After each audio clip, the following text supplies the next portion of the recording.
Were you born after 1981 and do not like fixed deposits? Well, then you are not alone. An entire generation of millennials, Gen Zs, have been pursued through mass media, influencers, or modern-day internet with the notion that fixed deposits, although safe, do not give as good returns as other avenues like equities or mutual funds.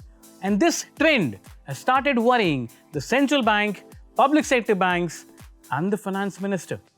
Hello, my name is Abhinav Trivedi and you're watching Mint Explains. In a recent meeting with the heads of the public sector banks, the finance minister highlighted a data by SBI Research suggesting that bank deposits, traditionally favored for their safety and liquidity, are losing their appeal amongst younger investors. This is largely because post-tax returns of fixed deposits are falling short of mutual funds and equities.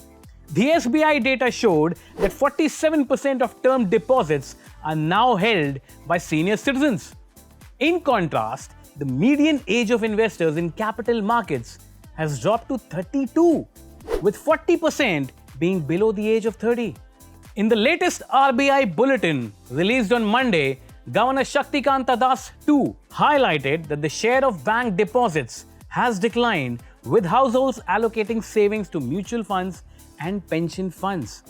He said, and I quote, "It's observed that alternative investment avenues are becoming more attractive to retail customers and banks are facing challenges on the funding front, with bank deposits trailing loan growth. As a result, banks are taking greater recourse to short-term non-retail deposits and other instruments of liability to meet the incremental credit demand."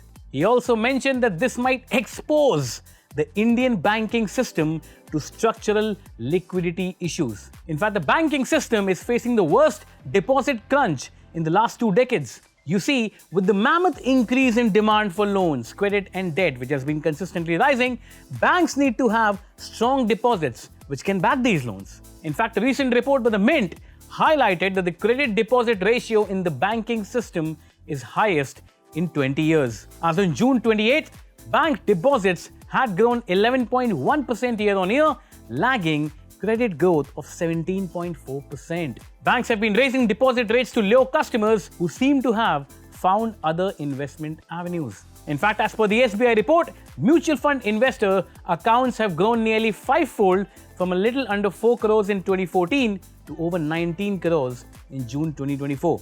It's good news for mutual funds, but not very good news for the fixed deposits of banks. With the younger generation willing to take more risks than the older ones, young Indians want to experiment with big risks and big returns. Safer investment options are not finding many takers. But FDs are like grandparents' assets. They're not going anywhere, but their growth seems to be slowing down. FDs are essential for the macroeconomy too. Banks' ability to give out more loans and debt is directly proportional to the amount of deposits the bank has. And that's why the finance minister, the RBI governor, want the public sector banks to work on making traditional channel of deposits more interesting to younger customers. What's your opinion on fixed deposits and mutual funds and equities? Which instrument do you prefer? Please let us know in the comment section and stay tuned to Live Mint for more such updates.